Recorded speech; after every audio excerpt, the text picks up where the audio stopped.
नाज़रीन, बदीन खां अल्ताफ़ मेमण जी रिपोर्ट मुताबिक़ बदीन में Jeejal art and cultural welfare organisation जे अॻुवाणनि अदीब पारस शाह, माशूक शाह, मुख्तियार अकबर, नियाज़ अहमद, राहू कड़ो, मुख्तियार अली आरिसर, अताउल्ला मेमण, मोहम्मद हुसैन शाह, आफ्ताब अहमद पारां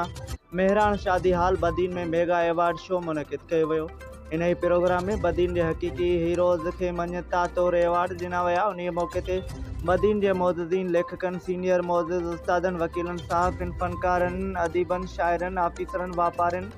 सोशल वर्करनि, शागिर्दनि ऐं हर मुख़्तलिफ़ फ़िक्र सां ताल्लुक़ रखंदड़ शख़्सियतुनि भरपूर शिरकत कई, जंहिंमें पीर अल्ताफ़ शाह जीलानी, डॉक्टर तुफ़ैल अहमद चांडियो, प्रोफेसर अब्दुल्ला मलास ऐं निसार अहमद ख़ासकेली, ख़ादिम टालपुर, मसूद अहमद जोणी जो, आबिदा समूह, सुरमी सदी अॻवान ऐं ॿियनि मोअज़्ज़िज़ महिमाननि ख़ुसूसी तौर शिरकत कई। तक़रीब में ख़ासि महिमाननि हथां सालियाना मञता एवार्ड तक़सीम कया विया, जॾहिं त ख़ासि महिमाननि ख़ुसूसी ख़िताब कंदे बदीन जे हक़ीक़ी हीरोज़ जी कयल ख़िदमतुनि, पोरही हिमत, जिदोजहद खे साराहियो ऐं सुठनि लफ़्ज़नि में भेटा ॾिनी।